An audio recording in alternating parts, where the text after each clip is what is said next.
아멘. 우리가 5장까지 잠깐 읽었는데요. 여러분 5장까지 읽으시면서 이스라엘 백성들의 지금 영적인 상태가 좀 느껴지세요? 아무 생각이 없으십니까? 이들의 영적인 상태를 이렇게 주님께서 보여주시고요. 그 지금 말씀들이 좀 섞여 있어요. 무슨 말씀이 섞여 있냐면 하나님의 심판의 메시지와 회복의 메시지가 같이 지금 섞여서 나와요. 그러니까 1장만 해도 그렇고요. 2장도 마찬가지고요. 이게 지금 계속 여러 번 반복돼서 섞여서 나오다 보니까, 그러니까 우리 생각할 때는 그냥 하나님께서 심판하시겠다고 말씀하신 내용들 다 말씀하시고 그 다음에 회복하시려면 회복하실 말씀들 쫙 하시면 좋겠는데 이게 지금 계속 반복돼서 지금 나오고 있어요. 근데 왜 하나님께서 이스라엘 백성들을 심판하려고 하셨을까? 1장 잠깐만 돌아가 보시면요. 하나님께서 얼마나 답답하셨으면 하늘하고 땅하고 들어보래요. 하늘아 들어봐라, 땅하고 들어라. 여호와께서 말씀하시니 내가 뭐 하신다고요? 자식을 양육하셨는데 누가요? 이스라엘을, 남유다를 자식처럼 키우셨다라는 거예요. 근데 그들이 뭐예요? 거역했다라는 거예요. 불효자들이죠. 불효자들이죠. 사실 부모 입장에서 제일 억장이 무너지는 것이 자식이 불효할 때 제일 그렇잖아요. 자식이 부모의 마음을 못 알아줄 때. 저도 참 어렸을 때 놓고 보면 참 그런 불효를 많이 한 것 같아요. 왜? 자식 입장에서 볼 때는 내가 부모님으로부터 사랑 안 받는다고 생각할 때가 참 많거든요. 지금 옛날에는 더 그랬었잖아요. 예전에는 그 사랑의 표현 방법 자체가 옛날에는 굉장히 좀 뭐랄까 투박하고 또 그 표현 자체를 거의 안 하셨었잖아요. 어르신들이 보면. 그러시다 보니까 굉장히 그 사랑에 대해서 뭐 인색해 보이기도 하죠. 근데 실제 마음은 어때요? 마음은 진짜 사랑하셨잖아요. 진짜 사랑하시고 다 이렇게 해주시기 원하셨는데 표현이 좀 그래서 때때로 또 때는 상황이 또 그래서 어쩔 수가 없어서 그런 경우들이 많이 있으셨잖아요. 근데 하나님께서는 왜 그러셨냐면 그냥 그러신 것이 아니라 왜요? 그들이 아버지 되는 하나님 그러니까 자식을 키우듯이 양육하시는데 그를 하나님께서 그 사람들이 하나님을 인정하지 않는다라는 거. 어떻게 하는가? 자, 3절에 보시면 소는 그 임자를 알고 나귀는 그 주인의 구윤을 알지만 이스라엘은 알지 못하고 나의 백성은 깨닫지 못하는도다. 자, 4절입니다. 4절에서 뭐가 문제냐면요. 범죄한 나라요, 허물진 백성이요, 행악의 종자요, 행위가 부패한 자식들이도다. 이렇게 하나님께서 이스라엘 백성들 남유다를 지금 칭하고 계시는 거예요. 그 이유를 뒤에 설명하는데요. 왜 그래요? 그들이 첫 번째로 여호와를 버리고 두 번째로 이스라엘의 거룩하신 일을 만홀히 여긴단 말이 무슨 말이에요, 여러분? 하찮게 여긴다는 거예요. 그냥 대수롭지 않게 여긴다는 거예요. 하나님은 그냥 쉽게 생각하는 거예요. 여러분, 하나님은 참 좋으신 분이세요. 아멘. 하나님 참 좋으신 분이시거든요. 근데요, 좋으신 분이시지만 좋으신 분이시기 때문에 우리가 함부로 여길 수 있는 분은 아니라는 거예요. 좋으시지만 우리가 함부로 대할 수 있는 분이 아니세요. 왜? 하나님은요 전지전능하신 분이시고요 어마어마한 크신 하나님이시라는 것을 여러분 우리는 동시에 또 잊지 말아야 된다는 거예요. 그래놓고 보면 여러분 우리가 참 은혜예요. 여러분 그게 그 크신 하나님을 우리가 나의 아버지로 모시고 좋으신 아버지로 모시고 사는 것이 여러분 얼마나 복인지 몰라요. 근데요 우리의 믿음이 타락하고요 우리가 하나님으로부터 멀어지기 시작하면요 우리가 하나님을 인식하는 하나님의 인식이 여러분 약해지기 시작해요. 그럼 어떻게 하냐면 쉽게 말하면 하나님을 쉽게 생각해요. 하나님을 쉽게 생각하니까 죄 짓는 거고요. 하나님 쉽게 생각하니까 우리 마음대로 멋대로 말도 함부로 해요. 말도 그냥 함부로 툭툭 내뱉고요. 하나님 만약에 보고 계시면 그렇게 못해요. 그런 행동들과 모습들이 굉장히 많이 나와요. 그게 바로 뭐냐면 하나님을 만홀히 여기는 거란 얘기예요. 여러분 하나님을 경외하는 자리 가운데 서야 돼요. 왜요? 믿음이 하나님을 경외함과 다 연결되기 때문에 그래요. 진짜로 우리가 하나님을 알고 믿는다면 하나님을 함부로 만홀히 여길 수가 없다라는 거예요. 근데 그대로 어때요? 하나님을 버렸고 이스라엘 거룩하신 일을 만홀히 여겼고 세 번째는 뭐예요? 멀리하고 물러갔다라는 거예요. 멀리 갔어요. 근데 그게 보면 뭐 그런가 보다 싶은데요. 사실 그게 좀 우리가 잘 눈여겨봐야 되는 게 그 뒤에요. 5절부터 8절까지 말씀은 그래서 하나님께서 어떻게 하셨냐면 그들을 어떻게 하셨어요?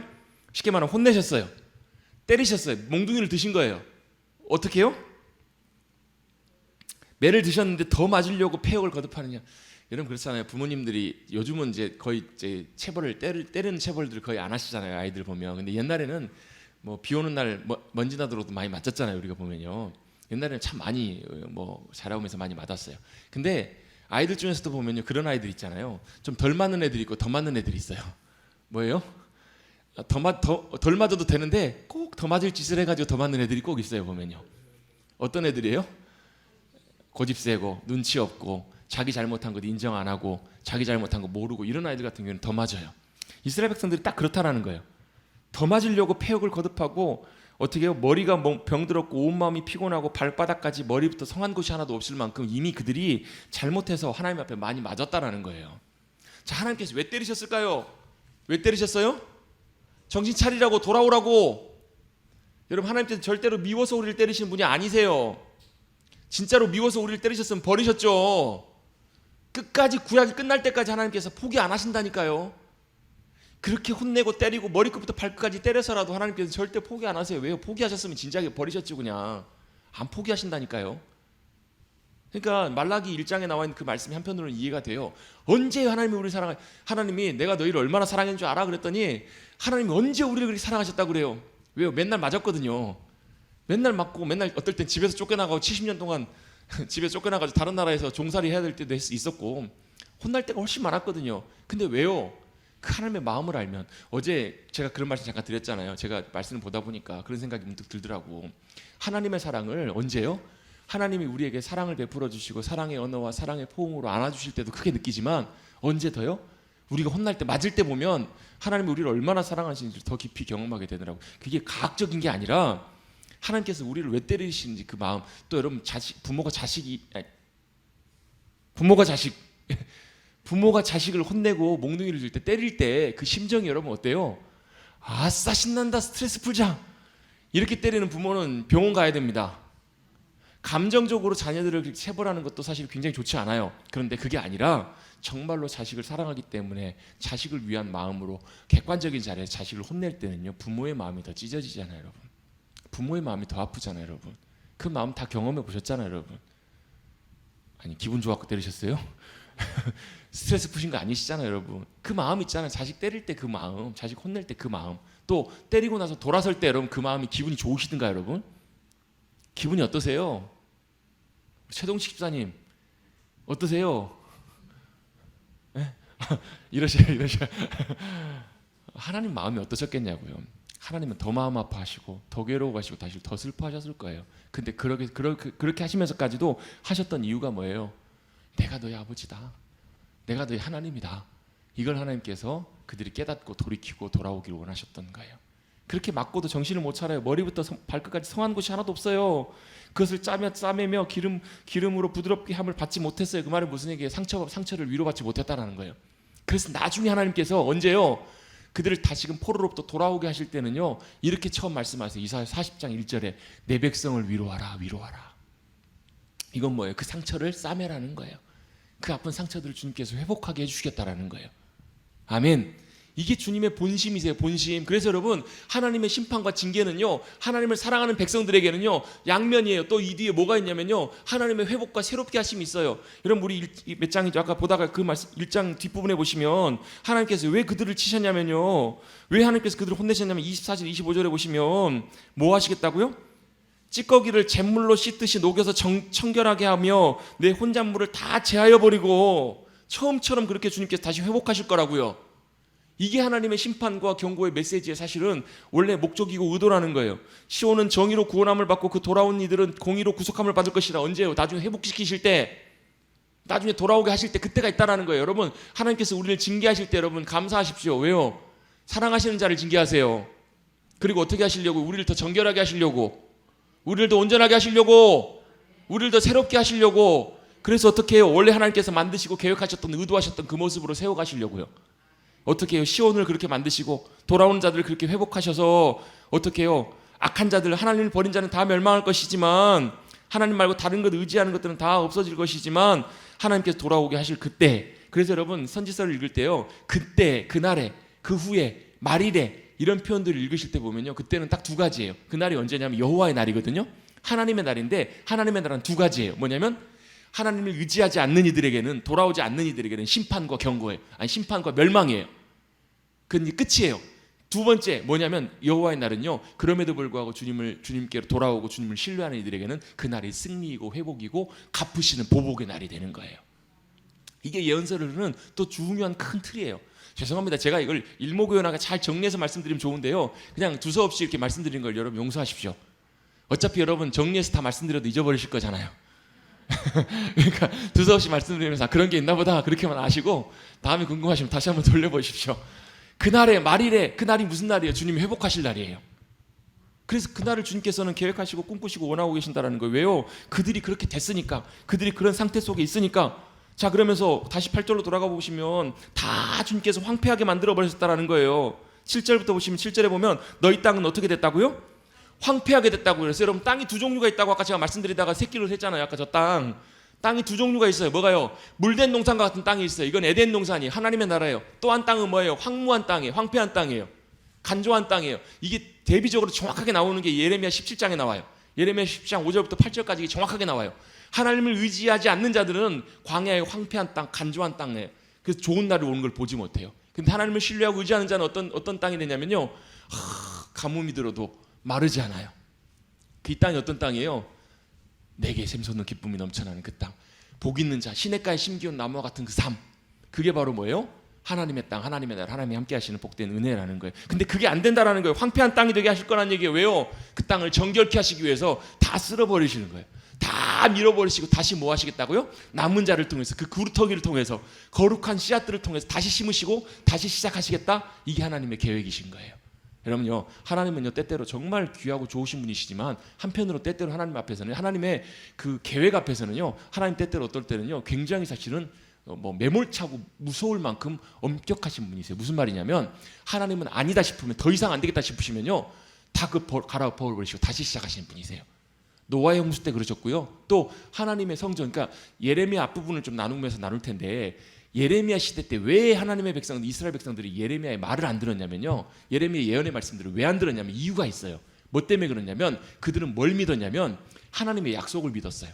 무슨 약속을 믿었는가? 하나님께서 하나님의 산과 하나님의 성전, 이곳을 하나님께서 버리지 아니하시고 영원토록 함께 하실 거라는 이 약속을 믿었던 거예요. 근데 그들이 착각했던 것들이, 그 사람들 이스라엘 백성들 착각했던 게 있죠. 근데 그게 뭐가 전제되어 있을 때? 그들이 하나님의 길 위에 서 있었을 때, 하나님을 따를 때. 근데 그들이 뭐가 문제예요? 이 이사야와 똑같이 하나님의 길을 따라고 하나님을 버린 거예요. 뭘로? 마음으로부터, 중심으로부터. 그렇기 때문에 하나님께서 그들을 향해서 징계하시고 심판하시고 말씀하시는데 안 들어요, 여러분. 여러분, 제일 큰 여러분 하나님의 심판이 뭐냐면 내버려 두심이고요. 또 그거 못지않게 무서운 심판이 뭐냐면 안 들리는 거예요. 안 들리고 안 보이는 거예요. 여러분, 항상 영의 눈과 귀가 항상 열려 있으시길 주님의 이름으로 축복합니다. 잘 들리고 보여야 깨달아져요. 왜요? 우리는 항상 연약한 존재거든요. 여러분, 잘하고 있다고 생각하는데 여러분 착각하지 마셔요. 여러분, 우리 착각하지 마시자고. 여러분, 겸손하십시다. 언제나 여러분 우리 하나님 앞에 점검하고 주님 앞에 돌아보는 그런 은혜가 우리 모두 가운데 필요하다는 거예요.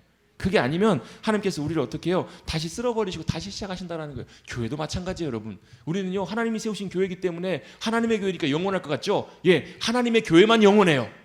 이 땅에 있는 교회들은 여러분, 사람의 이름으로 세운 교회는 여러분 영원하지 않을 수도 있어요. 이따 없어질지도 몰라요. 100년 후에 200년 후에 머릿돌 교회 있을지 없을지 아무도 몰라요. 제가 있어본 바요, 유럽 같은 데 보면 몇백 년 된 교회가 있어요. 건물만 있지 진짜로 그걸 교회라고 할 만한 교회들은 별로 없어요. 거의 없어요. 거기에 하나님의 은혜와 생명이 있는 그런 교회들은 거의 별로 없더라는 거예요. 여러분, 우리나라에도 제일 오래된 교회가 120년, 130년 된 교회들이 있어요. 근데요, 정말 우리가 겸손하게 잘 돌아봐야 돼요. 거기에는 뭐가 있어야 되냐면 하나님의 임재가 함께 하셔야 돼요. 하나님의 교회는 하나님의 임재와 영광이 함께 하셔야 되는데, 그게 떠나면 건물만 교회예요. 그게 떠나면 진짜 하나님의 교회가 아니라는, 그냥 모양만 교회라면 진짜 그건 하나님 앞에 의미가 별로 없다라는 거예요. 여러분, 할렐루야. 그걸 여러분 붙드는 것은 하나님 앞에 별로 의미가 없어요. 하나님께서 다 쓸어버리시고 다시 시작하세요. 교회도 마찬가지고 성전도 다 마찬가지예요. 이스라엘 백성들이 그거 붙잡고 있었기 때문에 예레미야 말을 안 들었던 거예요.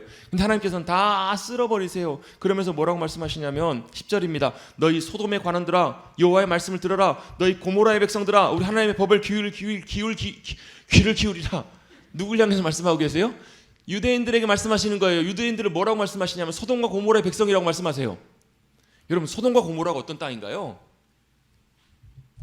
시간 없어요. 여러분, 빨리 얘기하세요. 세상에서 가장 악한, 그래서 하나님께서 불로 멸해버리신 땅이시잖아요. 이제 물로 안 쓸어버리시겠다고 약속하셔가지고 하나님께서 불과 유황으로 없애버리신 도시가 소돔과 고모라잖아요. 얼마나 악했으면, 얼마나 폐역했으면 하나님 보시고 더 이상 안 되겠다 싶어가지고 불로 다 심판해버리신 데가 소돔과 고모라잖아요. 근데 그 유다 지금 영적인 상황을 그렇게 말씀하고 계시는 거예요. 근데 그들이 어떻게 했기 때문에 그런가? 보세요. 한번 보십시다. 11절에 보시면 여호와께서 말씀하실 때 너희의 무수한 재물이 내게 무엇이 유익하뇨? 나는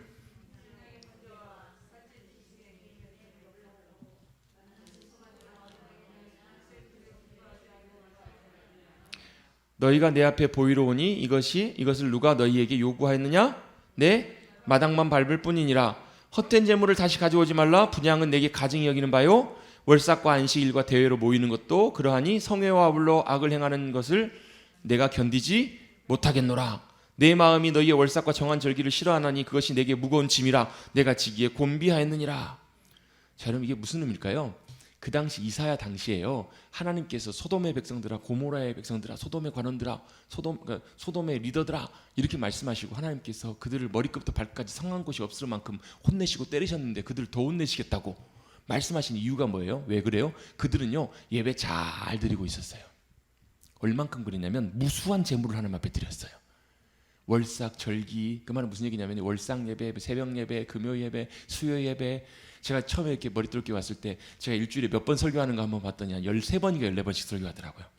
그 말은 뭐예요? 최소한 13번, 14번은 모인다는 얘기예요. 모임으로. 여러분 그렇게 많이 예배를 드려요. 여러분 한국교회 여러분 매일마다 새벽 예배하고 지금은 잘 안 하지만 옛날에는 철야기도 철야기도 하고 금식기도 작정기도 얼마나 많이 했어요 여러분. 근데 하나님께서 뭐라고 말씀하시냐면요, 무수한 재물이 내게 무엇이 유익하냐는 거예요. 나는 그 드리는 짐승과 헌금과 그것에 배불렀고 그 모든 피를 기뻐하지 않는다는. 여러분 이거 누가 드리라고 하신 거예요? 하나님께서 드리라고 하신 거예요 여러분. 예배와 제사와 이 모든 건 다 하나님께서 드리라고 하셨는데 하나님이 이거 기뻐하시지 않는데 안 받으신데 왜, 뭐 때문에 그럴까요? 형식적인 예배, 마음과 중심은 상관없이 그냥 예배 드리니까 예배 드리는 것으로 마치 여러분 뭐 일수도장 찍는 것처럼, 자 하나님 저 왔어요, 예배 도장 땅 찍고 하나님 저 예배 끝나고 갑니다. 아멘. 아셨죠? 저 보셨죠? 저 예배 드렸어요. 제가 극단적 예를 하나 들어본 거예요. 여러분 이거 말고도 여러분 하나님께서는 우리의 겉모습을 보시고 우리 행위와 모습을 보시고 판단하시는 분이 아니시라는 거예요. 우리의 마음의 중심과 우리의 모든 것이 주님 앞에 온전하게 드려지지 못하면 똑같이 이와 똑같은 이런 상황들이 일어난다는 거예요. 12절이 중요한 말씀이죠. 너희가 내 앞에 보이러 오니 이것을 누가 내게 요구하였느냐. 하나님 앞에 보이러 오는 게 하나님께서 요구 안 하셨대요. 아 그렇게 그 무슨 말이에요? 그렇게 올 거면 오지 마.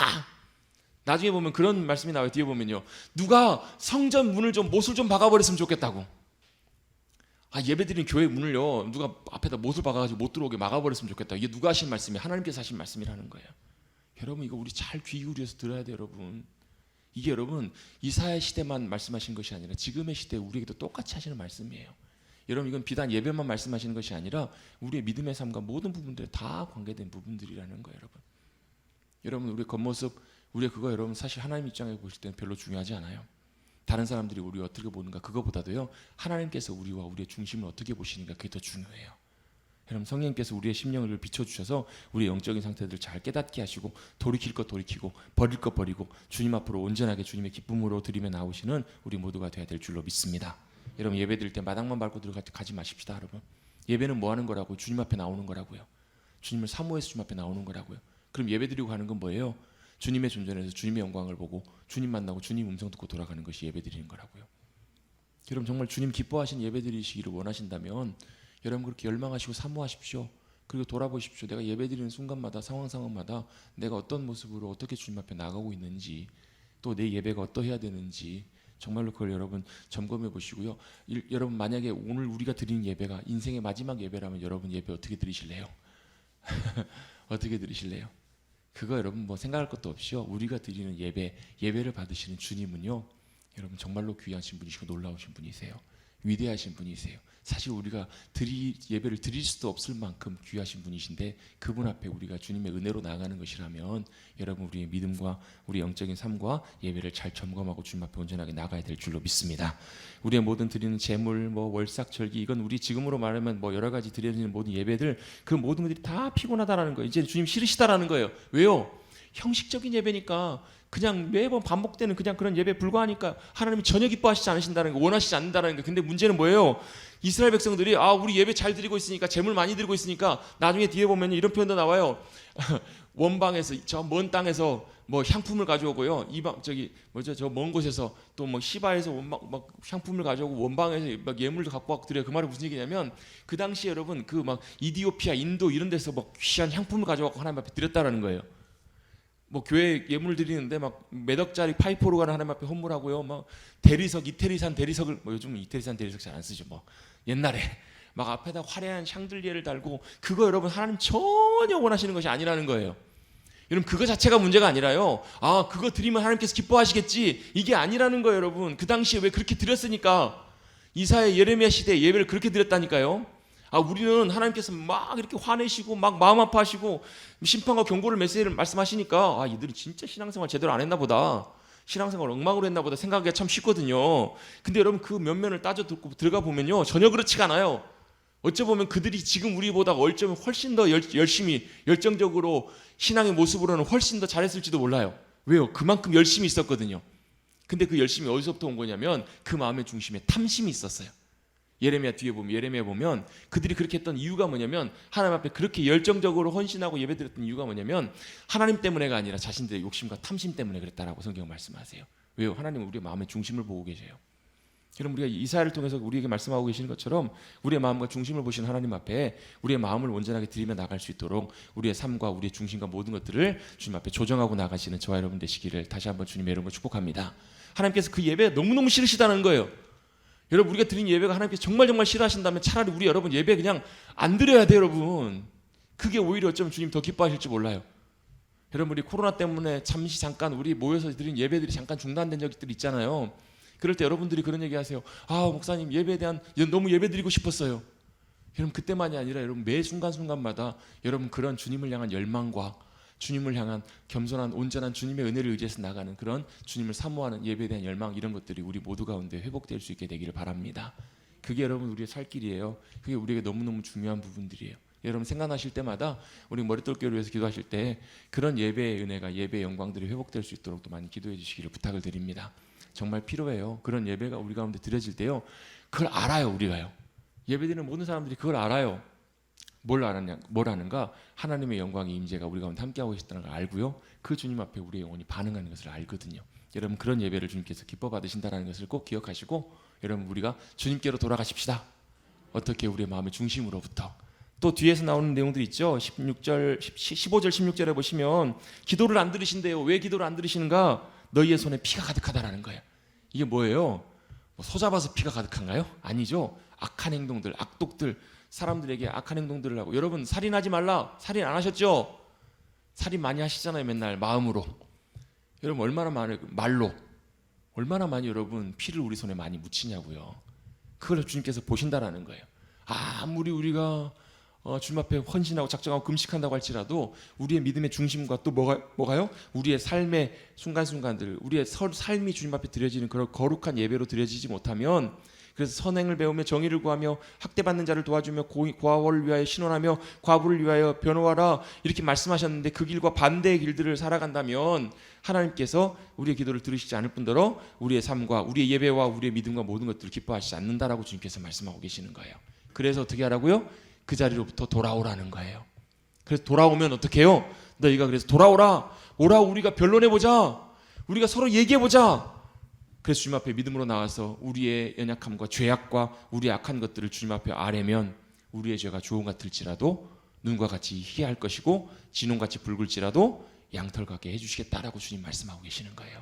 이제서라도 지금이라도 매 순간마다 그래서 주님께 믿음으로 순종하면 이렇게 주님께서 역사하시겠다. 이 말씀들이 그렇게 뒤에 이렇게 쭉 나오는 내용들이 나옵니다.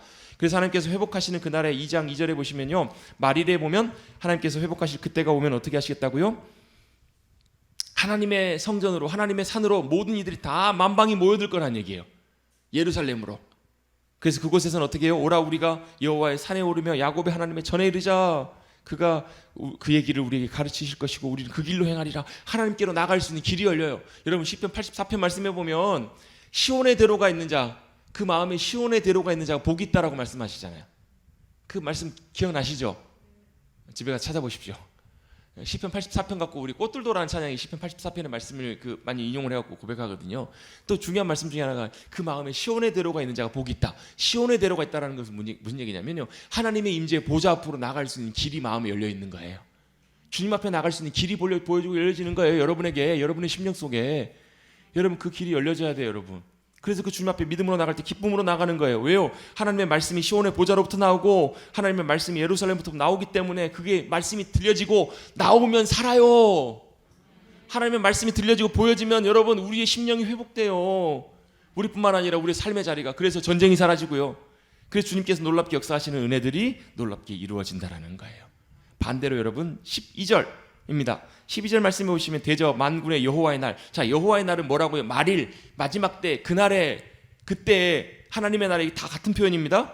여호와의 날에는 어떻게 된다고요? 모든 교만한 자와 거만한 자와 자고한 자에게 뭐가 임해요? 하나님의 놀라운 심판과 무서운 심판들이 임한다라는 거예요. 그래서 어떻게 해요? 교만한 자와 자고한 자는 다 낮아지고 무너지는 그때가 올 거라는 거예요. 그래서 결론이 뭐예요? 23절, 22절이죠. 너희는 인생을 의지하지 말라. 그의 호흡은 코에 있나니 샘할 가치가 없다라는 거예요. 그러면서 이제 쭉 반복되는 말씀들이 뭐냐면 하나님의 심판과 회복의 메시지. 그래서 너희가 음란한 음녀처럼 여기저기 따라다니고 뭐 이렇게 오다가 결국 하나님께서 또 청소하시고 성결케 하실 때가 온다. 이게 계속 여러 번 반복이 돼요. 사장 같은 경우에도 보면요, 2절에도 보면 그런 말씀 나오죠. 그날이 무슨 날이에요? 장날이에요? 그날이 무슨 날이에요? 갯돈 타는 날이에요? 요즘은 갯돈도 잘 안 하시더라고 보니까. 그날이 무슨 날이에요? 아이, 그 성경에 나와 있잖아요. 그날이. 제가 뭐 모르는 거 물어보신 게 여쭤보는 게 아니잖아요. 여호와의 싹이 아름답고 영화로울 것이요 그 땅의 소사는 이스라엘의 피난한 자를 위하여 영화롭고 아름다울 것이며. 왜요? 주님이 회복하실 날이니까요. 시온의 나라에 남아있는 자, 예루살렘에 머물러 있는 자, 곧 예루살렘 안에 생존한 자 중에 기록된 모든 사람은 다 거룩하다 칭함을 받을 것이다 라는 거예요. 이는 주께서 심판하시는 영과 소멸하시는 영으로 시온의 딸들의 뭘요? 더러움을 씻기시고 예루살렘의 피를 그 중에서 청결하게 하실 때가 되었기 때문에 그렇다라는 거예요. 심판의 날은 우리를 정결케 하시고 깨끗하게 하시고 온전케 하시는 그 날이라는 거예요. 그러면서 이제 5장으로 넘어오면 무슨 얘기가 나오냐면 포도원의 이야기가 나온다고. 그래서 포도원의 얘기는 뭐예요? 하나님께서 극상품의 포도나무를 심으셨는데 그 포도나무가 무슨 열매를 맺었어요? 쓸모없는, 가치 없는 들포도나무 열매를 맺었다라는 거예요. 그게 뭐예요? 하나님께서 이스라엘 백성들을 하나님의 땅, 가나안 땅에 심어 놓으셨는데, 데려다 놓으셨는데 그들이 패역하고 악화해서 그들의 열매가 완전히 형편없는 그런 열매가 맺혔기 때문에 하나님께서 어떻게 하시냐면 5절부터 보시면 내가 포도원을 어떻게 할까? 어떻게 하시겠다고요? 보호해 주셨던 울타리를 다 걷어버리신 거예요. 여러분, 우리가 하나님의 길을 떠나면요, 이런 일이 벌어집니다. 하나님의 보호하심이 사라져요. 거쳐져요. 그래서 여러분, 우리의 삶 가운데 예측지 못한 그런 일들, 갑작스러운 여러분 어떤 어려움들이나 이런 게 생겼을 때요, 잘 점검해 보실 필요가 있어요. 뭐가요? 혹시라도 우리 중심과 마음으로부터 하나님으로부터 멀어져 온 것이 있는지, 떠난 것이 있는지를 확인해 보셔야 된다고요. 왜요? 우리가 하나님을 떠날 때도 일어나는 현상 중에 하나가 뭐냐면 하나님의 보호하심이 거쳐요. 여러분, 그 스가랴 말씀에 보면 불성과학이라고 말씀 들어보셨죠? 하나님이 함께 하실 때는 하나님의 불성과학이 우리를 지키세요. 보이지 않는 성과학이 지키심이. 근데요, 우리 하나님의 길을 떠나면요, 이 하나님의 보호하심이 거치면서 포도원에 뭐가요? 담이 무너져요. 포도원에 담이 무너진다는 것은 뭘 의미하는 거냐면요, 동물들이나 아무나 막 들어와가지고 포도원을 마음대로 짓밟는다는 거예요. 하나님의 보호하심이 거치면, 자 보세요, 이스라엘 백성들은요, 이스라엘은 땅 자체가요 어떤 땅이냐면, 어떤 땅이에요? 제가 이따 지도를 한번 찾아서 한번 이따 보여드릴게요. 자, 이스라엘 땅 자체가 어떻게 됐냐면요, 이게 이스라엘 땅이에요. 그렇죠? 여기는 뭐가 있어요? 애굽이 있어요. 애굽, 그 당시 4대 문명의 발상지 애굽이 있어요. 여기는 블레셋이 있어요. 여기는 에돔이 있어요. 여기는 모압이 있어요. 여기는 암몬이 있어요. 여기는 아람이 있어요. 여기는 뭐 두로와 시돈이 있어요. 저 위로 아수르가 있고요. 근데 이쪽으로 바벨론이 있고요. 여기 계속 역사가 계속 강대국들이 계속 만들어지는 굉장히 뭐랄까 이렇게 우리나라와 딱 비슷한 그런 지점이라고도 볼 수 있어요. 왜요? 애굽이 강하면 이리 치고 올라가요. 북쪽의 나라가 강하면 치고 내려와요. 이쪽 나라들이 강해지면 치고받고 싸우는 자리가 이 자리는 거예요. 계속 들락날락하고 공격돼 들어오는 자리예요. 이 아무것도 아닌 나라에 가는데요, 가장 강성했던 때가 언제냐면 다윗과 솔로몬 시대 때예요. 왜 그랬을까요? 다윗과 솔로몬의 시대 때 하나님께서 이 나라 가운데 함께 하셨거든요. 영광 가운데 가장 강성한 때. 왜요? 하나님께서 그들 가운데 함께 하시면서 하나님이 그들의 뭐가 되신 거예요? 울타리가 되어주신 거예요. 하나님이 그들의 군대 장관이 되어주신 거예요. 하나님이 그들의 승리가 되어주신 거예요. 그랬더니 다윗이 어때요? 사무엘 상하 말씀에 보면요, 이런 표현이 나와요. 다윗이 가는 곳마다 이기게 하시느라. 이 말씀이 나와요. 하나님이 다윗과 함께 하시면서 다윗의 승리가 되어주셨기 때문에 그런 거예요. 그런데요, 이게 사라지면 늘상 우리나라 여러분 전쟁이 몇 번이라고요? 500 몇 번인가요? 역사상 뭐 헤아릴 수 없이 우리나라도 맨날 쥐어 터졌던 나라가 우리나라잖아요. 침공했던 적은 거의 없고 거의 다 침략의 역사를 당했던 게 우리나라 역사잖아요. 이스라엘도 거의 비슷해요. 그래서 하나님 떠날 때마다 뭐가요? 이 울타리가 거쳐졌다고 이게. 그랬더니 어떻게 다 들어와가지고 짓밟고 막 완전 엉망으로 만들어 놓은 거예요. 그걸 누가 허락하셨냐면 하나님이 허락하신 거예요. 왜요? 정신 차리고 깨달으라고. 정신 차리라, 정신 차리라. 그래도 정신 못 차리면 어떻게 돼요? 쫓겨나는 거예요. 쫓겨나가지고 어떻게 해요? 하나님께서 70년 동안 이 땅에 안식을 주시면서 다시 이 땅을 정결하게 하세요. 누굴 준비하세요? 저 먼 땅에서 거룩한 씨앗들을 다시 준비하세요. 그래가지고 이들을 통해서 다시 회복하시겠다. 이 약속이 바로 이사야에서 나오는 약속이고 예레미야에서 나오는 약속인 거예요. 이 포도원의 비유의 이야기가 바로 이런 배경의 이야기라는 것을 여러분 보시면 좋겠습니다. 그래서 이 포도원에서 왜 악한 열매가 맺혀졌는가? 그게 8절부터 보면 쭉 나와요. 얼마나 악한 일들 행했는지, 얼마나 악한 행동들과 삶의 모습들이 나타나는지. 이게 왜 그러냐면요, 여러분, 사람들이 악한 행동들을 하는 것은요, 악하기 때문에 악한 행동들을 하는 것이 아니라 하나님을 떠나면 악한 행동들이 나와요. 누가 어떤 목사님이 그런 얘기 하시더라고요. 어렸을 때 어릴 때 교회학교 교사를 친구가 하셨나 봐요. 근데 하면서 질문을 했대요. 천국 가려면 어떻게 해야 돼요? 대답해 보세요. 천국 가려면 어떻게 해야 돼요? 예수님 믿어야 천국 가요. 이렇게 대답을 하더라는 한 여학생이. 선생님이 그 다음에 뭔 질문했을까? 그럼 지옥 가려면 어떻게 해야 돼요? 이 여학생이 참 지혜로운 대답을 했어요. 가만히 있으면 돼요. 정답이에요, 여러분. 웃을 일이 아니라 굉장히 여러분 신학적이고 철학적이고 좋은 얘기를 한 거예요. 가만히 있으면 그래요. 여러분, 우리가 끊임없이 하나님께 돌아가지 않고 하나님을 찾지 않으면, 하나님 앞에 나아가지 않으면요, 우리가 어떻게 돼요? 가만히 있는 게 아니라 우리는 우리의 삶의 자리 가운데 끊임없이 악한 열매들이 맺혀진다라는 거예요. 그게 이스라엘 백성들의 역사하고 이야기거든요. 결국 그래서 하나님께서 심판하시고 경고하시겠다라는 메시지를 누구에게 말씀해 주시냐면요, 누구에게 말씀해 주세요? 누구에게 해주시죠? 선지자 이사야에게 말씀해 준다라는 거예요. 그래서 이사야를 하나님께서 부르십니다. 이사야를 하나님께서 어떻게 부르셨는지 한번 읽어볼게요. 이사야 6장. 자, 우시야 왕이 죽던 해에 나오죠. 제가 갑자기 왜 목소리 크게 했는가? 자, 이때 이 종이를 한번 꺼내셔야 됩니다. 다시 한번. 이 종이를 한번 다시 한번 꺼내세요. 자, 이걸 제가 나중에 여기다 다시 해놔야 되겠네요. 자, 우시야 왕이 죽던 때, 우시야 왕이 언제 죽어요? 어디 나오나? 여기 있다. 우시야 왕이 보면요, 10번이에요. 10번. 근데 이 표를 보시는 게 더 좋아요. 자, 우시야 왕이 언제냐면 767년부터 해가지고 대략 한 40년, 39년 요때쯤 이제 요담이 이어서 왕이 되니까 우시야 왕이 거의 52년인가 아마 통치를 해요. 굉장히 긴 시간 동안 통치를 하는데, 여러분 나중에 한번 표시를 한번 해두세요. 이사야 있죠, 이사야라고 오른쪽에 나오죠. 좀 빨리 좀 도와주세요, 여러분. 이사야 나오죠? 이사야가 나오는데, 이사야를 어떻게 하시냐면 우시야부터 해서 히스기야까지 이렇게 표를 한번 해보세요. 이렇게 여기서부터 이렇게 이사야가 언제부터 언제까지 활동했냐면 우시야 때부터 히스기야 때까지, 요때까지 활동을 한 거예요. 저 밑에 가보시면 오른쪽에 밑에서 5번째 보면 예레미야 보이시죠? 예레미야 보이시죠?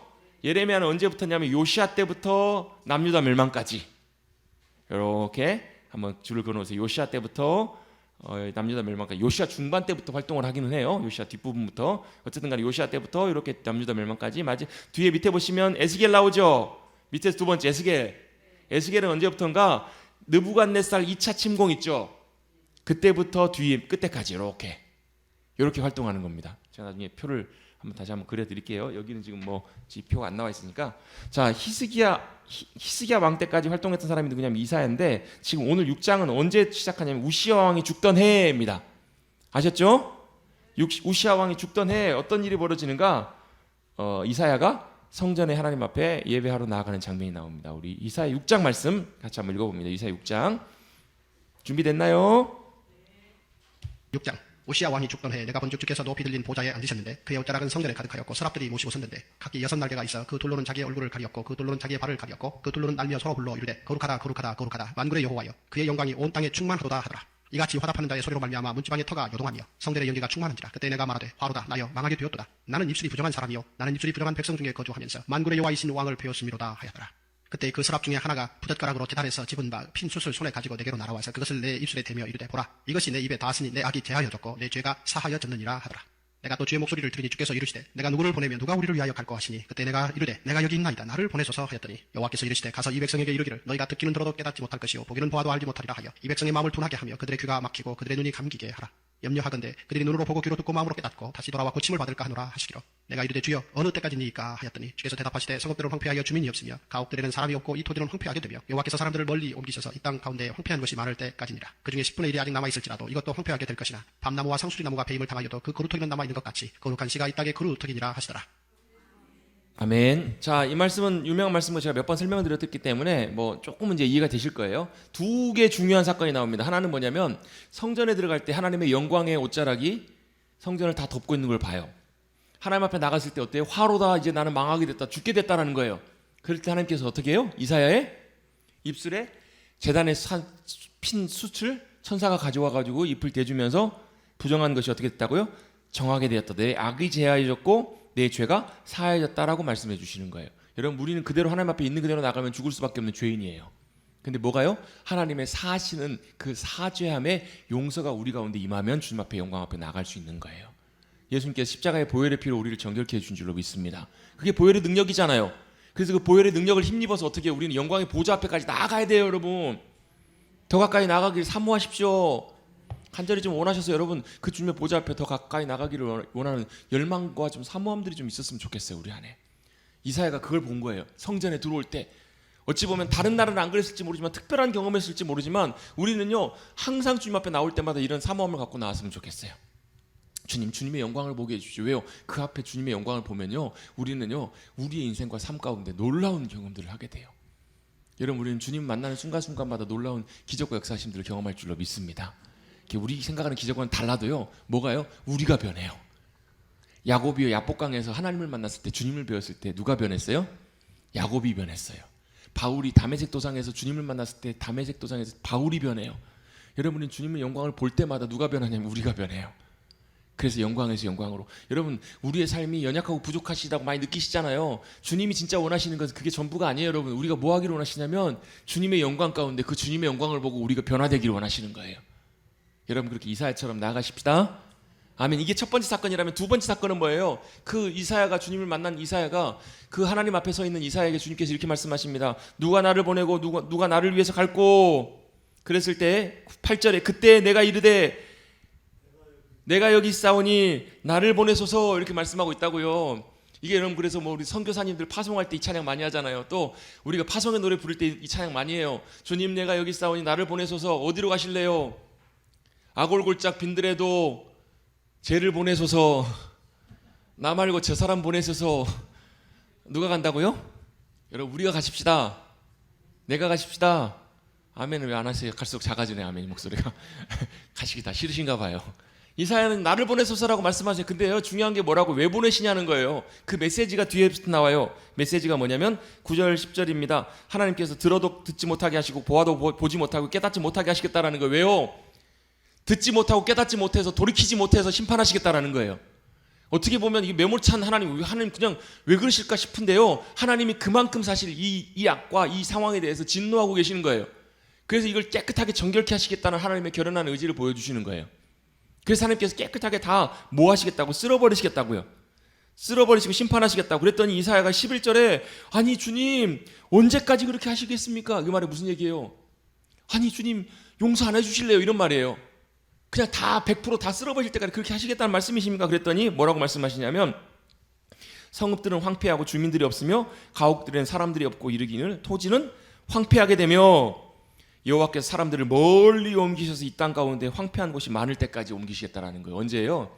나중에 바벨론에 의해서 이스라엘 백성들이 다 포로로 끌려갈 때까지 주님께서 그 일들을 이루시겠다라는 거예요. 그러면 13절입니다. 10분의 1이 아직 남아있을지라도 이것도 황폐하게 될 것이라는 거예요. 10분의 1이 남아있으면 다 쓸린 거잖아요. 거의 10%밖에 안 남은 거잖아요. 근데 그것도 주님께서 쓸어버리실대요. 근데 그러할지라도 배임을 당하여도 그 구루터기는 남아있음과 같이 뭐가요? 거룩한 씨가 이 땅에 그루터기가 되게 할 것이라는 거예요. 하나님께서 남겨진 이들. 그래서요, 이걸 이제 거룩한 씨, 남은 자, 이걸 이제 영어로는 렘넌트라고 하는데요. 렘넌트라고 해서 이제 우리 저희 통합 측에서는 이단으로 이렇게 분류한 그 있어요. 뭐지 저 렘넌트 있어요. 저기 부산에 모 교회 이렇게 있는데 이 남은 자 사상 이걸 굉장히 강조하는 분들도 있어요. 이 남은 자가 뭐예요? 하나님의 새로운 시작이고 소망이 되는 거예요. 거룩하게 구별해서 거룩한 씨로 준비되어서 하나님께서 새로운 역사를 이루시겠다. 이게 바로 하나님이 말씀해 주신 남은 자, 또 거룩한 씨에 대한 주님의 예언이고 약속의 말씀이라는 거예요. 또 그거 하나를 또 이루는 또 중요한 하나님의 계획과 행하심이 있는데 그게 7장부터 12장까지 나와 있는 말씀들이에요. 자, 7장의 배경을 보면요. 자, 6장에서는 우시아 왕이 죽었어요. 그랬더니 7장은 어느 배경으로 넘어가냐면 우시아의 아들이 누구예요? 표를 보세요. 우시아 아들이 누구죠? 요담이에요. 요담의 아들이 누구냐면 아하스예요. 아하스. 7장은 어떻게 시작하죠? 우시아의 손자요 요담의 아들인 유다의 아하스 왕 때라고 배경이 넘어갑니다. 배경 이해되시죠? 자, 이때가 언제냐면 사실 이스라엘의 이제 마지막 때쯤이에요. 자, 보세요. 아하스 하시면 사실 이게 표가 조금 이렇게 잘못 이제 이렇게 오되어 있는데 이 아하스 지금 7장의 배경이 어디냐면요. 북이스라엘로 가면 어디냐면 베가예요. 베가라는 왕 보이세요? 이사야 옆에 베가 보이시죠? 베가 안 보이세요? 740년경에 베가, 북이스라엘의 베가, 이사야 바로 왼쪽에 베가 보이세요? 베가 찾으셨어요? 베가 아파요? 베가 보이시죠? 자, 이게 아하스와 베가 이 시대가 이제 이 7장의 배경이 이 배경이 되는 거예요. 그리고 이 또 어떤 왕이 나오냐면요. 아람이 어디냐면 아람의 수도가 다메섹이에요. 다메섹이라고 많이 들어보셨죠? 다메섹이 어디냐면 여기가 이제 아람인데 아람의 왕이 누구냐면 르신이라는 왕이고 이 르신이라는 왕과 북이스라엘 멸망이 직전인데 이 북이스라엘 왕이 누구냐면 베가라는 왕, 베가. 이 두 왕이 연합을 해가지고 어디로 쳐들어오냐면 남유다 아하스에게로 쳐들어온 거예요. 이게 바로 어디냐면 7장 말씀이에요. 7장이 배경이 되는 거예요. 근데 이제 지금 시간이 없어서 나 읽지는 못하는데 나중에 뭐 역대하 17장, 뭐 열왕기하 16장 읽어보면요, 이 역사적인 배경이 나오는데요. 이 아하스가 굉장히 두려워해요. 왜요? 막강을 쳐들어와가지고 남유다를 막 어떨 때는 어느 부분을 막 초토화시킬 만큼 굉장히 막강한 군사력으로 와가지고 남유다가 완전히 막 공격을 당해요. 어려움을 당해요. 여러분 어려움을 당했어요. 여러분 어떻게 하실래요? 우리 박승우 장로님 어떻게 하시겠습니까? 저하고 눈이 딱 마주쳐갖고 순간적으로 어려움을 당하셨어요. 어떻게 하시겠어요? 어려운 일 당할 때 나의 믿음 적으나 의지 오직 주만 의지합니다. 아유, 박승우 장로님께 여쭤보고 우리 장로님 김양기 장로님 대답하셨어요. 주님을 의지하시는 게 중요하잖아요. 이 아하스가 주님을 의지했어요. 면 좋겠지만 이 어려운 상황 속에서 두려움이 오니까 누구를 의지했냐면 이 북이스라엘과 그 아람, 다메섹 이들을 물리치고 격퇴하기 위해서 어떻게 했냐면요. 사람의 도움을 구해요. 누구의 도움을 구하냐면 이 아람 위에 누가 있냐면 아수르라는 나라가 있어요. 아수르라고 나라가 굉장히 강력한 나라예요. 그리고 이 아수르라는 나라가 북이스라엘을 멸망시켰던 나라예요. 그리고 이 아수르라는 나라가 이사야 35장부터 39장까지 나오는 히스기야를 공격했던 나라가 아수르예요. 다 이제 연결이 되시죠? 좀 재밌죠? 좀 재밌다고 하세요. 이게 이제 이 배경이 이렇게 된다는 거예요. 이게 이 배경에서 이 아하스라는 왕이 하나님을 믿음으로 의지했으면 얼마나 좋았겠어요. 근데 그게 아니고 이 북이스라엘과 아람이 쳐들어오니까 저 위에 있는 강대국 아수르에게 도움을 구해요. 조약을 맺고 조공을 바치고 해가지고 우리 좀 도와주세요라고 해가지고 이들을 와가지고 도와줘요. 그래서 물리쳤어요.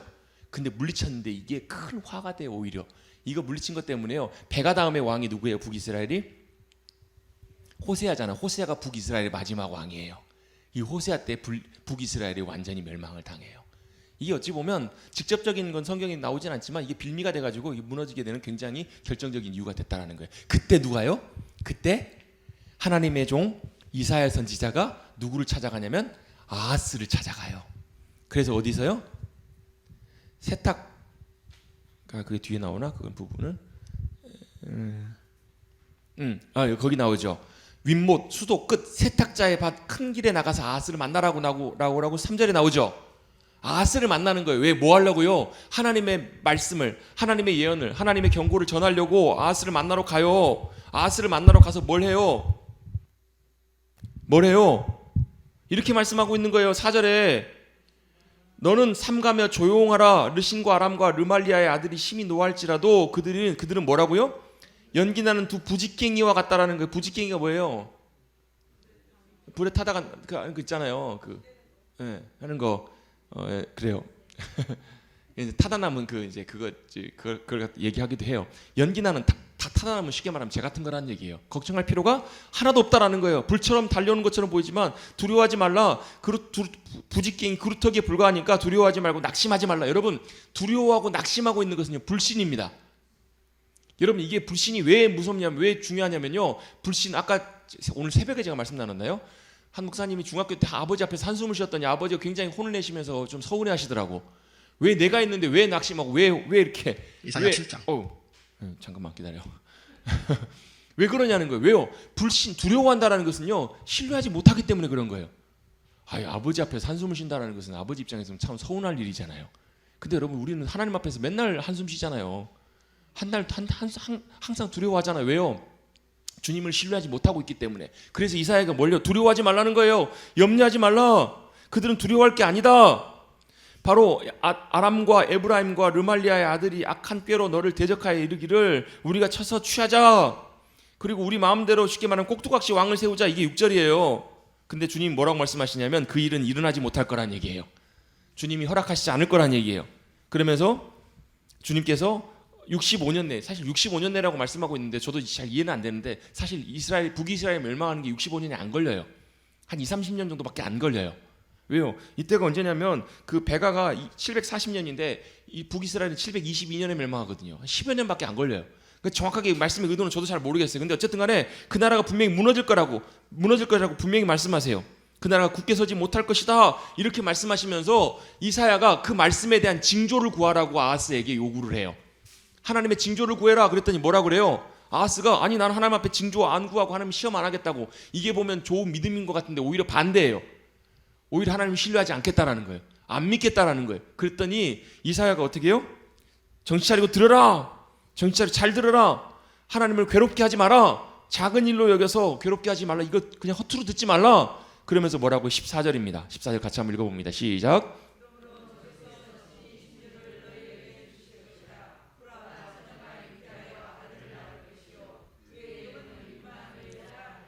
아멘. 이 말씀이 여기서 나오는 거예요. 이게 어디 나와요? 마태복음 1장에 나오잖아요. 왜요? 그 당시에 로마의 압제 가운데 고통받고 괴로워하고 있었던 이들에게 하나님께서 누구를 보내주시겠다고요? 임마누엘, 너희 가운데 함께 하시면서 하나님이 우리의 메시아가 되어주시고 메시아 대신 주님을 보내주시겠다고 약속하신 내용이 이사야 7장 14절 말씀을 인용해서 말씀하고 있는 거예요. 자, 그러면 이제 이 말씀을 어떻게 이해를 해야 될까? 이게 바로 뭐예요? 그 당시에 아하스에게 하나님께서 함께 하셔서 하나님이 그를 건지시겠다라는 징조로 처녀가 잉태해서 아들을 낳게 하시겠다라는 거예요. 이게 말이 돼요, 안 돼요? 처녀가 애를 낳을 수 있어요, 없어요? 이건 말도 안 되는 일이에요. 분명히 뭐가 있어요. 예수님 탄생 말고 다른 처녀가 아이를 낳았다? 이건 다 뭔가 있는 거예요. 아니 땐 굴뚝에 연기가 날 수가 없어요. 뭔가 뗐기 때문에 연기가 나는 거예요. 근데 누구만요? 유일하게 성령님의 감동으로 성령님의 역사하심으로 잉태하게 되신 예수 그리스도, 그분만이 유일하게 이 말씀에 합당하신 분이시라는 거예요. 왜요? 그분이 임마누엘이시니까. 그분이 하나님의 아들로 오신 하나님이시니까. 그래서 걱정하지 말라는 거예요. 두려워하지 말라. 징조를 보여줄 것이다. 그게 바로 뭐예요? 처녀가 잉태하여서 아들을 낳을 것인데 그분이 임마누엘이시고 그분이 메시아인데 그분이 오셔서 뭐 하시겠다고요? 악을 버리며 선을 택할 때쯤 됐을 때, 어느 정도 역할을 할 때쯤 됐을 때 엉긴 젖과 꿀을 먹으리라. 그 말은 무슨 뜻이에요? 그 땅이 젖과 꿀이 흐르는 땅이 되게 하겠다라는 그 말씀인 것 같아요. 또 16절에 보면 악을 버리고 선을 택하기 전에 미워하는 두 왕의 땅을 황폐하게 되리라. 북이스라엘과 아람을 땅을 황폐하게 하겠다라는 거예요. 그래서 여러분 아까 제가 말씀드렸던 이 예언이 한 번의 사건으로 그치는 것이 아니라 이 당시에도 적용되고요. 언제도 예수님 오실 때도 적용되고요. 여러분 우리의 삶의 자리 가운데서도 계속 적용되는 이유가 바로 여기 있다라는 거예요. 여러분 주님께서는 우리 가운데 임마누엘로 함께 하신 줄로 믿습니다. 우리 가운데 주님께서 함께 하셔서 그 일을 이루시더라고요. 대적들은 멸하게 하시고 그리고 나서 주님의 공의의 나라와 역사들을 이루게 하시겠다. 그리고 여러분 한 장 더 넘겨셔서 9장을 한번 보시겠습니다. 9장 1절에 보시면 전에 고통받던 자들에게 흑암이 없으리로다. 이게 말이 무슨 얘기냐면 그 위에 8장 맨 뒷부분에 보시면요 심한 흑암 가운데 덮이게 될 거라는 얘기예요. 어둠이 덮을 거라는 거예요. 그런데 뭐가요? 이제 흑암이 없어질 거라는 얘기예요. 뭐가요? 큰 빛을 볼 거기 때문에. 2절에 보시면 큰 빛이 누구세요? 예수님이세요. 예수님. 이 말씀이 어디 나와요? 예수님 출생할 때 나와요? 탄생하실 때 나와요? 누가복음가 보면 이 말씀 그대로 인용이 돼요. 자, 흑암의 백성들이 큰 빛을 보고 사망의 그늘질 땅에 거주한 자들에게 빛이 비춰지도다.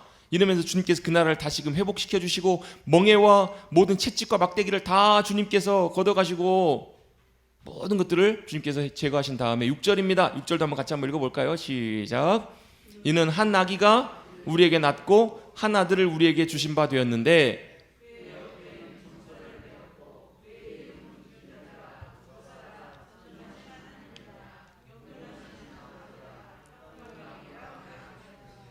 아멘. 또 아이가 또 났어요. 이 아이가 누구예요?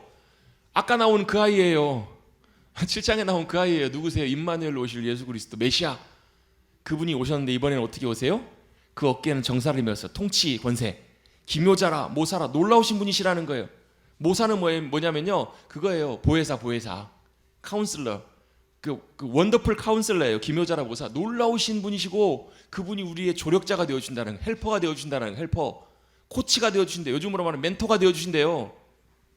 네. 그리고 그분은 누구세요? 전능하신 하나님이세요. 영존하신 아버지라 평강의 왕이라 불릴 분이 오신다는 거예요. 할렐루야.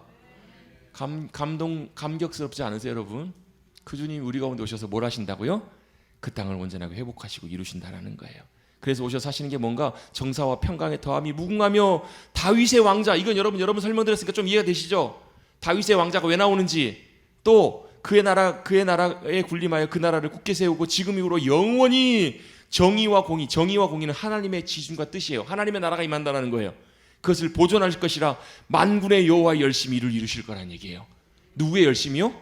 만군의 여호와 하나님께서 열심을 내셔서 그 일을 이루실 때까지 쉬지 않으신다라는 거예요. 그 일을 이루시고 계시고 그 일을 이루신 분이 바로 주님이세요. 자, 한 장만 더 넘겨봅니다. 11장입니다.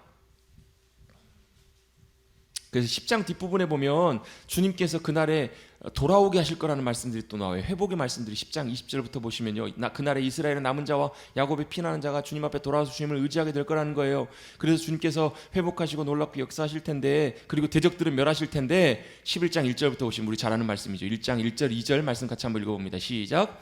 이새 줄기에서 한 싹이 나며 그 뿌리에서 한 가지가 나서 결실할 것이요 그의 위에 여호와의 영 곧 지혜와 총명의 영이요 모락과 재능의 영이요 지식과 여호와의 경외하는 영이 강림하시리니 그가 여호와를 경외함으로 즐거움을 삼을 것이며 그의 눈에 보이는 대로 심판하지 아니하며 그의 귀에 들리는 대로 판단하지 아니하며 공의로 가난한 자를 심판하며 정직으로 세상에 겸손한 자를 판단할 것이며 쭉 이렇게 나옵니다. 그의 입술의 기운으로 악을 죽이고 공의로 허리띠를 삼고 성실로 그의 몸을 담은 다음에 그 다음에 나오는 것이 6절부터 9절까지 말씀이에요. 이 말씀 무슨 말씀인지 아시겠죠?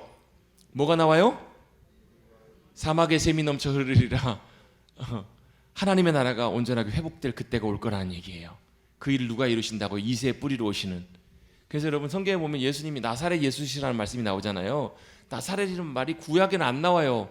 근데 구약에 나왔대요. 성경에 보면 신약에. 그게 왜 그걸 나왔을까 추측해 보면요. 여기서 보면 그 줄기라는 말, 뿌리, 그 가지라는 표현이 넷제르라는 말인데 넷제르라는 말에서 나사렛이라는 지명이 파생이 됐거든요. 그래서 나사렛 예수로 오시는 분이 이분이시구나. 그분 위에 누가요? 하나님의 영이 칠중 성령의 기름 부으심이라고 하는데요. 하나님의 영이 그 가운데 함께 하셔서 놀라운 그 주님의 역사를 이루실 것이다. 이 약속들이 여기 안에 이렇게 포함이 되어 있는 거예요. 그래서 하나님께서 그 놀라운 역사와 회복을 이루실 메시아가 오셔서 그 일을 이루신다, 완성하신다. 그래서 결론이 뭔가 12장에 그날에 나오죠. 그날의 말이래. 이 날이 무슨 날이라고요? 하나님의 날이 여호와의 날이에요. 그날은 악인들에게는, 주님을 신뢰하지 않는 이들에게는 사망과 심판의 날이지만 주님을 신뢰하는 이들에게는 그날이 무슨 날이에요? 회복과 놀라운 영광의 날이에요. 주님의 나라가 임하는 날이에요. 자, 12장 보시면 그날에 내가 말하기를 여호와께 주께서 전에는 내게 노하셨지만 이제는 주의 진노가 돌아섰대요. 주님의 진노를 거두신대요. 또 주님께서 나를 안위하신대요. 안위하신다는 말이 뭐냐면요, 평안하게 위로해 준다는 말이에요. 우리를 위로해 주시리니 내가 주께 감사합니다 이렇게 할 거란 얘기예요. 왜요? 2절 3절 같이 한번 읽어봅니다. 시작. 보라, 하나님은 나의 구원이시라. 내가 신뢰하고 두려움이 없으리니 주 여호와는 나의 힘이시며 나의 노래시며 나의 구원이심이라. 그러므로 너희가 기쁨으로 구원의 우물들에서 물을 기르리로다. 아멘. 놀라운 구원의 역사가 우리 가운데 임할 거라는 것을 주님께서 말씀해 주고 계세요. 그래서 우리가 그때 뭐예요? 구원의 우물들에서 기쁨으로 구원의 우물물을 퍼올릴 거라고요. 여러분 아침마다 일어나실 때마다 물 한 잔씩 드시죠? 건강을 위해서 여러분 물 한 잔씩 드십시오. 드실 때마다 여러분 구원의 우물물에서 기쁨으로 구원의 감격을 퍼올리십시오. 아니 아멘만 하지 말고 진짜로 하세요 여러분. 구원의 은혜가, 날 구원해 주신 주님의 은혜가, 날 구원하신 주 감사, 찬양만 하지 마시고 감사하십시다.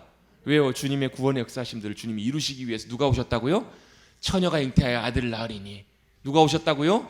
한 아이가 우리에게 낳는데 어깨에는 정사를 권세를 메신 분이, 그 이새의 줄기에서 나신 분 메시아가 오셔서 그분이 어떻게 하신다고요?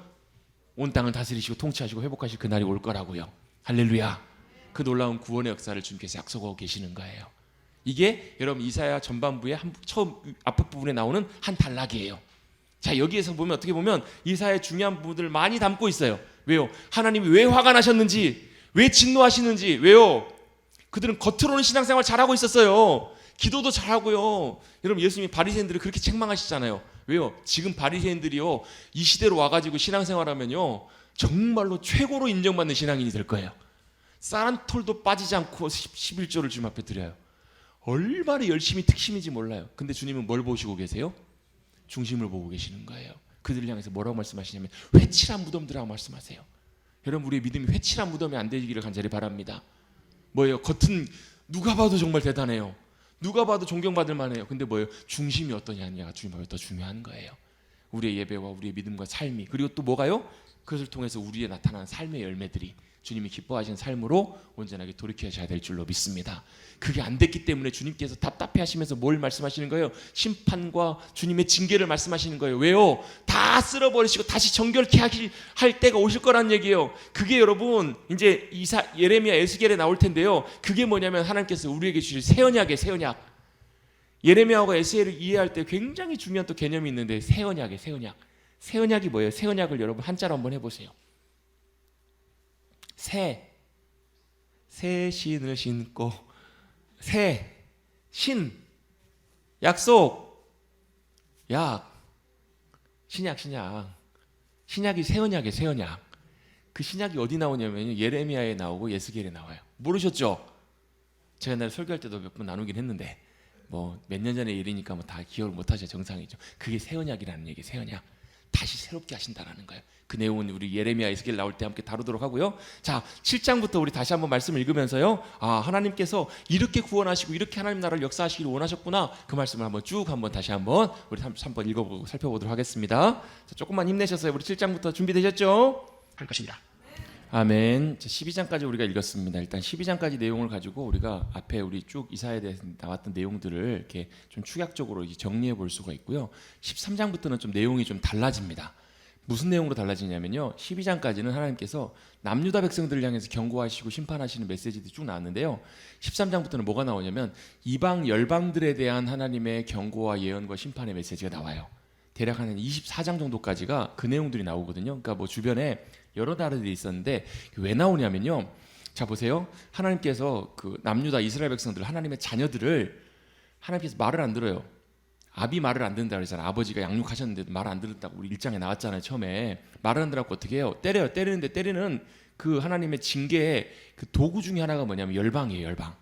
주변에 있는 모압, 암몬, 뭐 블레셋, 아수르 이런 나라를 통해 가지고 이들을 쳐들어오게 하시고 정신 차리게 하세요. 그걸 제일 잘 보여주는 책이 사사기잖아요. 사사기 보면 왕들이 없고 자기 소견대로 옳은 대로 행하니까 주변의 대적들을 자꾸 침략하게 하시고 정신 차리게 하시잖아요. 그때 누구요? 구원자를 보내셔서 하나님께서 세우시잖아요. 그 사사들이 결국은 어디로 가요? 사사들이 쭉 가다가 마지막에 사무엘을 거치잖아요. 사무엘을 통해서 다윗을 거쳐가고, 다윗을 통해서 뭐가요? 오늘 7장, 9장, 11장에 나오는 메시아까지 이게 이어지잖아요. 내용들이. 그래서 오셔서 그 나라를 세우시고 그 나라를 회복하시겠다라고 말씀하시는데, 그 중간에 도구로 사용하는 그 열방들은 여러분 이런 거예요. 누가 이제 친구들끼리 모여서 놀고 있는데 야, 얘가 잘못했어요. 그래가지고 같이 다 잘못했는데 엄마 아빠가 와가지고 남의 집 애들 잘 혼내요, 안 혼내요? 잘 안 혼내잖아요. 우리 애들 혼내고 있는 거예요. 우리 애를 막 혼내고 있으니까 옆에 있는 친구들이 어때요? 배를 잡고 낄낄낄 웃으면서 아이고 잘됐다, 고소하다 막 이러고 있어요. 그럼 어때요? 엄마가 어때요? 기분이? 안 좋죠? 근데 알고 봤더니 이 엄마가 이 아이의 엄마인 것이 아니라 알고 봤더니 우리 모두 다 엄마인 거예요. 그럼 어떻게 돼요? 얘 혼나고 그 다음에 얘네들은 이제 죽은 거예요. 가만두지 않으시는 거예요. 자, 이게 10장 말씀 잠깐 볼게요. 10장 20절부터 23절까지 말씀해 보시면, 자 보세요. 10장 10절부터 23절까지 20절부터 23절 말씀해 보시면, 그날에 또 나오죠. 그날에 무슨 날이라고? 회복하신 그날에 누굴요? 이스라엘의 남은 자와 야곱 족속에 피난한 자들이 다시는 자기를 친자를 의지하지 아니하고 이스라엘 거룩한 이 여호와를 진실하게 의지하게 될 거라는 얘기예요. 자, 맞아서 정신 차려가지고 하나님 의지하게 된다라는 거예요. 그랬을 때 그때 어떻게 하신다고? 주님이 때리시고 징계하시고 뽑아버리시고 다 밀어버리셨는데 누구를요? 남은 자를요. 누구의? 야곱의 남은 자가 능하신 하나님께 돌아오게 될 거라는 얘기예요. 그들이 누구예요? 거룩한 씨예요. 아까 이사야 6장에 나왔던 거룩한 씨, 그루터기, 그들 통해서 주님 다시 시작하실 거라는 얘기. 하나님의 나라를. 이스라엘이여 내 백성이 바다 모래와 같을지라도 남은 자만 돌아올 건데 넘치는 공의로 파멸이 작성된 하나님께서 이미 결정하셨다는 거예요. 심판하시기로. 그래서 하나님께서 작정하신 파멸을 어떻게 하신다고요? 23절에 보시면 온 세계 중에서 끝까지 행하실 거란 얘기예요.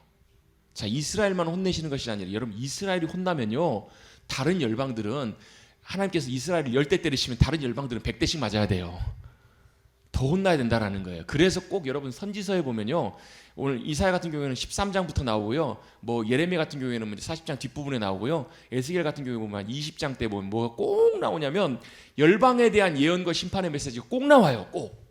뭐 아람, 블레셋, 뭐 에돔, 뭐 모압, 암몬, 이게 꽤나 꼭 나와요. 왜 나와요? 하나님께서 하나님의 백성들을 혼내셨으면 그 도구로 사용하신 그들이 잘난 체할 게 아니라는 거예요. 지금 니네가 그럴 때가 아니라는 거예요. 하나님이 공의대로 너희도 그대로 똑같이 갚으실 거라는 것을 똑같이 말씀하시는 거예요. 왜요? 하나님은 열방의 하나님이시기 때문에 그래요. 온 땅을 모든 걸 다 다스리신 하나님이세요. 통치하실 하나님이시라는 거예요. 그래서 어떻게 해요? 24절에도 보시면 내 백성은 아수르가 애굽이 한 것처럼 막대기로 너를 때리면 몽둥이를 들어 너를 칠지라도 그를 두려워하지 말래요. 왜요? 주님이 나중에 다시 갚으실 거기 때문에. 이해가 되시죠? 그래서 그 열방에 대한 심판과 메시지가 언제 나오냐면 13장부터 나와요. 그래서 13장은요 바벨론에 대한 하나님의 메시지가 나와요. 그 다음에 14장에 보면 중간에 보면 바벨론 왕이 나오고요. 그 다음에 뭐 15장에 보면 모압 족속이 나와요. 16장까지도 모압이 나오고요. 17장은 다메섹이 또 나와요. 에브라임과 다메섹이 나오고 18장 보면 구스가 나오고요. 19장에 보면 애굽이 나오고 이집트가 나오고요. 그 다음에 뭐 이집트가 끌려가게 될 거라는 것을 20장에 예언하고 있고요. 그 다음에 21장부터 보면 바벨론이 나와요. 그래서 어디까지 나오냐면 24장까지 하나님께서 그 중간에 22장에 보면 환상의 골짜기는 예루살렘 골짜기거든요. 그러니까 이스라엘 땅까지 다시 함께 하나님께서 심판하시는, 경고하시는 메시지가 쭉 24장까지 나오는 내용을 볼 수 있어요. 그래서 잠깐만 지도 하나만 잠깐 보시고 가실게요. 지도 보시면 이게 지금 사울 시대 지도인데요. 사울 때는 나라가 어때요? 굉장히 요만큼밖에 안 돼요. 작아요. 여기 보시면 이쪽이 길르앗이에요. 길르앗 야베스 사람들 기억나시죠? 길르앗 야베스. 여기 이제 사람들 도와주면서 사울이 이제 왕으로서 역할을 감당하게 되는데, 요 밑에 보면 여기가 다 이제 블레셋이에요. 블레셋. 지명은 이렇게 나와 있는데 실제로는 아마 이 정도 될 거야. 아마 이 정도. 여기 블레셋이 굉장히 땅이 작아요. 근데 보세요. 다윗 시대는 어때요? 다윗 시대는 영토가 넓어지는 걸 볼 수 있죠. 왜요? 모압과 싸워서 이기고 암몬과 싸워서 이기고 에돔과 싸워서 이기고 네겝 족속과 싸워서 이기고 다 블레셋을 밀어내고 다 이렇게 확장이 되는 거예요. 그래서 보세요. 솔로몬 때 볼게요. 솔로몬 때는 어떻게 돼요? 이 지도가 좀 사이즈가 달라졌는데 아까 요만큼 됐던 지도가 지금 요만큼 커진 거예요. 이렇게. 그래서 유다와 암몬과 이렇게 있었는데 이스라엘과 유다 땅, 요 땅을 굉장히 많이 다스리게 된 거예요. 땅이 굉장히 영향력이 커져요. 솔로몬 시대 때 많은 나라와 교역을 하게 되고, 그리고 그러고 나서 솔로몬 때 이렇게 이제 12지파가 이렇게 만들어지게 되고요. 이걸 이제 보려고 하는 게 아니라 이게 이제 이거예요. 북이스라엘이고 남유다. 남유다는 유다와 베냐민 지파만 두 지파만 남유다가 되고 나머지는 다 북이스라엘이 돼요. 이렇게 됐다가 이제 나중에 아수르가 와서 쳐들어와서 이제 다 점령하게 되는데요. 아시리아라고 나오죠. 보이세요? 아시리아가 아수르예요. 아수르가 세계사에서는 아시리아라고 나오거든요. 이 아수르가 나중에 결국은 아람과 뭐 북이스라엘 다 멸망시키고 어디까지 내려오냐면 예루살렘까지 내려와요. 여기까지. 이때가 어디냐면 히스기야 시대 때. 예루살렘을 둘러쌀 때 사네립이 나오고 뭐 랍사기가 나오는 장면이 여기라는 거예요. 그래서 이 아수르가 얼만큼 크냐면요. 이게 아까 여기에 이스라엘이거든요. 요만큼이요. 근데 어때? 아수르가 요만큼이 다 이제 아수르의 영역 가운데 놓이게 돼요. 대제국을 이뤄요. 아수르가. 그리고 이 아수르는 나중에 조금 있다가 바벨론에 의해서 멸망을 당하게 되고요. 그렇게 이런 지도를 이제 우리 염두를 해두시고요. 이 13장부터 우리 이제 13장부터 열방들을 향해서 하나님께서 경고하시는 메시지들을 우리 말씀들을 한번 같이 한번 읽어보도록 하겠습니다. 오늘 여기 쭉 시간 되는 데까지 같이 읽어보도록 할게요. 자, 13장부터 읽습니다. 준비되셨죠? 긴 시간 동안 너무 고생하셨습니다. 어려운 본문 말씀 또 쉽지 않은 내용들인데 3시간 넘는 시간 앉아 계시면서 또 말씀 들으시고 또 말씀 읽으시느라 너무 고생하셨고요. 하나님께서 은혜 가운데 함께 하셔서 오늘 밤도 편안한 밤, 육체의 모든 피로도 깨끗하게 씻어주시는 귀한 복된 밤이 되시기를 간절히 바랍니다. 내일 또 이어서 우리 좀 부지런히 이제 이사야, 예레미야 말씀 계속 살펴갈 텐데요. 좀 아쉽기도 합니다. 말씀 좀 구석구석 하나하나 말씀들 좀 같이 좀 나누고 설명하고 하면 좀 좋겠는데 그렇게 하려면 일주일 동안 이사야만 해도 시간이 부족합니다. 그래서 그 큰 구조만 일단 함께 나누는 것으로 이해를 하시고, 그래도 벌써 이틀, 제 원래 계획으로는 이사야를 오늘까지는 마치는 거였는데 지금 반밖에 못 달려왔습니다. 내일은 좀 달려갈 길들을 좀 많이 달려가야 될 것 같으니까요. 우리 같이 열심히 달려가고 또 우리 함께 기도하면서 우리 믿음의 여정 일주일간의 말씀의 여행 잘 기쁨으로 달려갈 수 있었으면 좋겠습니다. 제가 기도하겠습니다. 하나님 감사합니다. 오늘도 은혜 가운데 함께 해주시고 또 말씀하여 주셔서 하나님의 마음을 저희에게 알려주시니 감사를 드립니다. 늘 점검하고 돌이키게 하여 주셔서 주님께서 더 기뻐하시는 모습으로 든든하게 세워지게 하여 주시고 우리 안에 하나님의 나라가 임하고 우리 안에 임마누엘 오신 그 주님이 친히 오셔서 다스리시는 그 주님의 나라와 주님의 놀라운 영광과 역사하심들이 우리의 삶 가운데 든든하게 세워져가는 주님의 기쁨이 되는 우리 모두가 되게 하여 주시옵소서. 돌아가는 발걸음도 주님께서 축복하여 주시고 편안한 밤, 엄청난 귀한 쉼이 있는 밤 되게 하여 주셔서 내일 또 함께 만날 때는 기쁨으로 또 기대함으로 사모함으로 주님 말씀 앞에 나오는 우리 복된 심령들 우리 모두가 되게 하여 주시옵소서. 우리의 힘과 능력이 되시고 도움이 되시는 늘 우리와 함께 하시는 우리 구주 예수 그리스도의 이름으로 감사하며 기도드리옵나이다. 아멘. 수고하셨습니다.